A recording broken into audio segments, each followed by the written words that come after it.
திரு Douglas Sivananda அவர்களே, EPDP ஒரு ஆயுத குழு என்று குற்றம் கூறி வருகிறார்கள். அதாவது துணை இராணுவ குழு, ஒட்டுக்குழு என்று பல வகையில் அவர்கள் பட்டம் சூட்டி வருகிறார்கள்.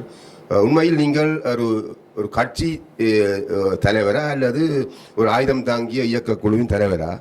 மற்றது இப்போ கொலைகள், அரசியல் படுகொலைகள் என்று சொல்லிக்கல நீங்கள் இந்த காலத்தில், இயங்காத காலத்தில், அதாவது ஆல்பர்ட் துரியப்பா அவர் ஒரு அரசாங்க கட்சியை சேர்ந்தவர், ஸ்ரீலங்கா சுதந்திர கட்சியை சேர்ந்தவர்.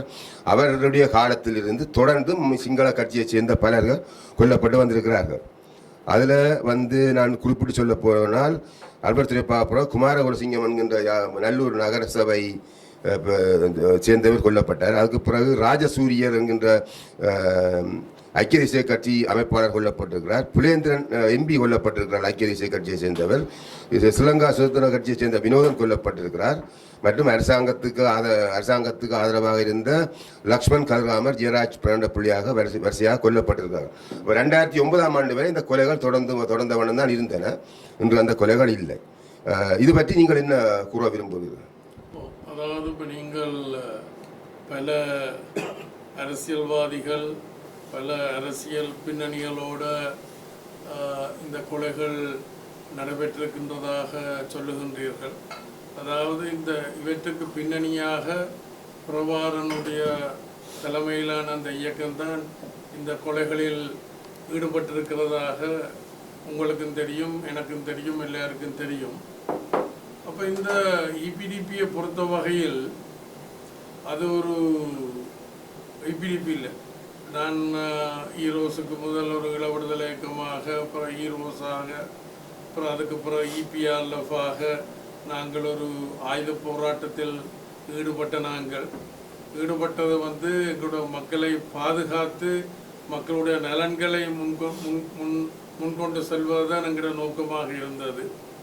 அப்படி இருக்கின்ற பொழுது ஆயுத போராட்ட காலகட்டத்தில் கூட நான் பாலஸ்தீன விடுதலை இயக்கத்தில் 2 தடவை பயிற்சிக்கு போயிருக்கிறேன். பயிற்சிக்கு போன இடத்துல கூட அந்த போராட்ட முறைமைகளை பார்த்த பின்பு அந்த போராட்டம் போகின்ற பாலஸ்தீன விடுதலை இயக்க போராட்டம் போகிற போக்கு வெற்றியை நோக்கி போகாது. அப்படினால் எங்களுடைய போராட்டத்தை மாற்றி அமைக்க வேண்டும் என்ற ஒரு நோக்கத்தில் நான் திரும்பி இலங்கைக்கு வந்தேன். ஆனால் என்னால் அதை முடிய இல்லை. ஆனால் திருப்பி 90ஆம் ஆண்டு நான் திரும்பி கொழும்புக்கு வருகின்ற பொழுது ஒரு மாற்று கொள்கை, மாற்று வேலை திட்டத்தோடு வந்தேன். அதாவது மத்தியில் கூட்டாட்சி, மாநிலத்தில் சுயாட்சி என்ற ஒரு அரசியல் இலக்கை நோக்கி தேசிய நீரோட்டத்தில் கலந்து கொள்வது, நாடாளுமன்ற ஜனநாயகம், தேசிய நல்லிணக்கம், இவற்றிற்கூடாகத்தான் பிரச்சனைகளை தீர்க்கலாம் என்ற ஒரு நம்பிக்கையை வச்சுத்தான் நான் 90ஆம் ஆண்டு திரும்பி இலங்கைக்கு வந்து எங்களுடைய அரசியல் நடவடிக்கைகளை நாங்கள் முன்னெடுத்தினாங்கள். அந்த வகையில் அந்த மாற்று கொள்கை, மாற்று வேலை திட்டத்தை நோக்கி மக்கள் அணிதிரளுகின்றார்கள் என்ற ஒரு அரசியல் பயம் காரணமாகத்தான் பிரபாரன் பல நடவடிக்கைகளை என்மேல் மேற்கொள்ள முற்பட்டார். அதாவது ஒன்று, என்னை கொல்லுவதற்கு பல முயற்சிகள் மேற்கொள்ளப்பட்டது. இன்னொரு வகையில் என்மேல் சேறு பூசப்பட்டது. இன்னொரு வகையில் என்னை சுத்தவர இருக்கின்ற என்னுடைய முக்கியஸ்தர்கள், என்னுடைய அன்புக்குரியவர்கள், நம்பிக்கைக்குரியவர்களை கொலை செய்தது அல்லது காணாமல் ஆக்கியது, இப்படியான இதுகள் எல்லாத்தையும் அவர் செய்து என்னையும் இதில் இருந்து அப்புறப்படுத்த கொண்டு தங்களோட தமிழ் தேசிய கூட்டமைப்புன்ற இதுக்குள்ள என்னையும் உள்வாங்கிக் கொள்வதற்கு அல்லது இதிலிருந்து என்னை அப்புறப்படுத்துவதற்கான பல முயற்சிகளை பிரபாரன் மேற்கொண்டது வரலாற்றில் அந்த பதிவுகள் எல்லாம் இருக்கு. இருந்தும் நான் அந்த பிரபாரனுடைய அந்த தவறான போக்குகளுக்கு, அதாவது அவர் தலைமை என்றால் மக்களையும் பாதுகாக்க வேணும், தங்களையும் பாதுகாக்க வேணும். அப்போ இங்கே பிரபாரன் மக்களையும் பாதுகாக்க இல்லை, தங்களையும் பாதுகாக்க இல்லை, மக்களை மனித கடையங்களாகத்தான் பயன்படுத்தி இருக்கிறாரே ஒழிய மக்களுடைய விடுதலையை நோக்கி மக்களை பாதுகாத்து கொண்டு முன்போக இல்லை. அது வரலாற்றில் அதுக்கான பல பதிவுகள் இருக்குது. இப்போ அப்படி இருக்கேக்கில் மக்கள் மேலே இந்த சேறு பூசுறது என்றால் ஒரு மாற்று கொள்கை மாற்று வேலை திட்டத்தை நாங்கள் முன்வச்சு செயல்படுகின்றபடியினால் மக்கள் அதை நோக்கி அணிதிரழுகின்றபடியினால் அவர்களுக்கு ஏற்பட்ட ஒரு அரசியல் பயம் பிரபாகரனுக்கு இபிடிபி மேலே டக்ளஸ் தேவானந்தா மேலே ஏற்பட்ட ஒரு அரசியல் பயம்தான் அதுகளுக்கெல்லாம் காரணம் என்றது நான் நம்புகிறேன். அது வரலாற்று பதிவிலையும் இருக்குது. நான் திரும்பி 90ஆம் ஆண்டு கொழும்புக்கு வந்து இலங்கை அரசாங்கத்தோடு பேச்சுவார்த்தைகளை நடத்தி இந்த அடிப்படையாக நான் ஏற்கனவே உங்களுக்கு சொல்லியிருக்கின்றேன். மத்தியில் கூட்டாட்சி மாநிலத்தில் சுயாட்சி என்பது தான் எங்களோட அரசியல் இலக்கு. அதே நேரத்தில் தேசிய நீரோட்டத்தில் கலந்து கொள்வது, நாடாளுமன்ற ஜனநாயகம் மற்ற தேசிய நல்லிணக்கம். அப்போ இதற்கூடாக தமிழ் மக்கள் மத்தியிலேயும் இருக்கலாம், இல்லை தென்னிலங்கை மக்கள் மத்தியிலேயும் இருக்கலாம். இது ஒரு வரவேற்பு பெற்றது. அப்போ இதன் காரணமாக பிரபாகரனுடைய செயல்பாடு என்னென்றால், ஏனைய சக தமிழ் கட்சிகளுடைய தலைவர்களை கொண்டு சக தமிழ் கட்சிகள், சக தமிழ் இயக்க கட்சிகள், இயக்கமாக இருந்து கட்சியாக பரிணமித்தது. அப்போ சக தமிழ் கட்சிகளுடைய தலைவர்களை கொண்டு அவர்களை மிரட்டி ஒரு உருளைக்கிழங்கு மூட்டை போல ஐக்கியம் என்று சொல்லி தனக்கு அடிவருடிகளாக அல்லது தனக்கு சேவகம் செய்யக்கூடிய மாதிரி தான் அவர்களை உயிர் அச்சுறுத்தல், அரசியல் அச்சுறுத்தலை கொடுத்து அவர்களை அதுக்குள் சேர்த்து கொண்டு தான் தமிழ் தேசிய கூட்டமைப்பு, அதாவது இபிடிபி மேலே இருக்கக்கூடிய ஒரு அரசியல் பயம் காரணமாகத்தான் அதை செய்தது. துரவசவசமாக தமிழ் அரசியல் கட்சிகள் கூட உயிர் அச்சுறுத்தல் காரணமாக, ஏனென்றால் அவருடைய தலைவர்கள் எல்லாம் பிரபாகரனாலான் கொல்லப்பட்டார். அந்த கட்சியினுடைய முக்கியஸ்தர்கள் எல்லாம் பிரபாகரனாலான் கொல்லப்பட்டார். இது வரலாற்றில் பதிவு வெளிப்படையாக இருக்கு. இதில் நாங்கள் ஒழிக்க வேண்டிய அவசியம் இல்லை. இன்னொன்று பிரபாகரனுக்கு யார் அந்த அதிகாரத்தை கொடுத்தது என்ற கேள்வியும் என்கிட்ட இருக்குது. அப்போ அந்த வகையில் எங்களுக்கு ஆயுதங்கள் தரப்பட்டது எங்களை பாதுகாத்து கொள்றதுக்காக.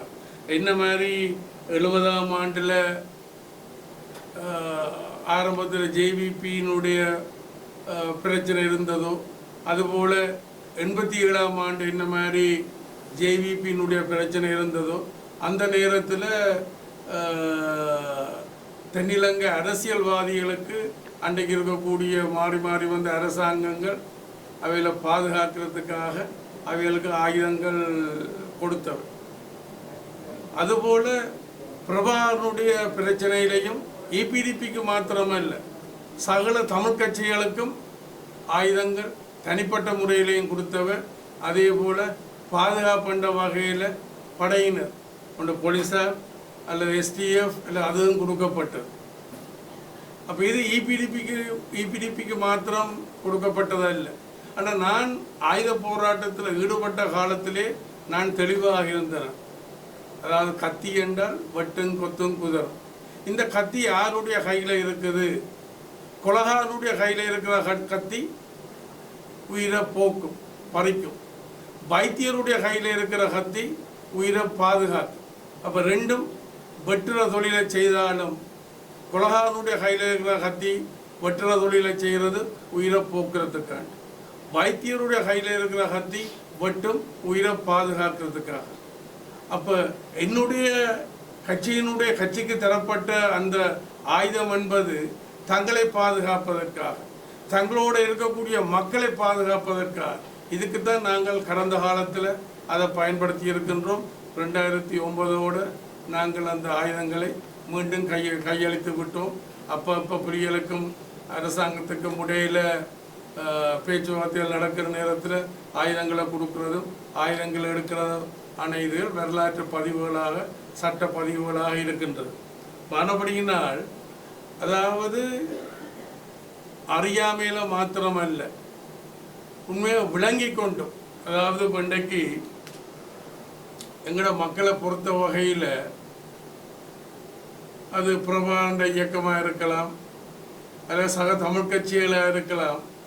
எங்களோட மக்களுடைய தேவைகள் பெரும்பான்மையான விடயங்கள், அதாவது 3 ஆணாக்கள், அன்றாட பிரச்சனையாக இருக்கலாம், அபிவிருத்தியாக இருக்கலாம், அரசியல் உரிமையாக இருக்கலாம், எங்களோட மக்களுடைய பிரச்சனைகளை தீர்த்து என்று சொன்னால் அது இபிடிபி டக்ளஸ் தேவானந்தாவை ஒழிய வேறு யாரும் இல்லை. அது வரலாற்றில் பதிவில் இருக்குது, யாரை கேட்டாலும் சொல்லுவேன். இந்த 3 ஆணாக்களை இல்லை, பெரும்பான்மையான விடயங்களை, அது இராணுவத்திட்டிருந்து காணிகளை மீள பெற்று மக்களுக்கு கொடுத்தா என்ன, மக்களுக்கு 50,000 வீட்டு திட்டத்தை கொடுத்தா என்ன, அல்ல மக்களுடைய வாழ்வாதார பிரச்சனை சமுர்த்தியாக இருக்கலாம், இந்த பிரச்சனைகளை தீர்த்ததாக இருந்தால் என்ன, அது இபிடிபி தான் செய்திருக்கிறதாக மக்கள் அதை உணர்ந்திருக்கணும்.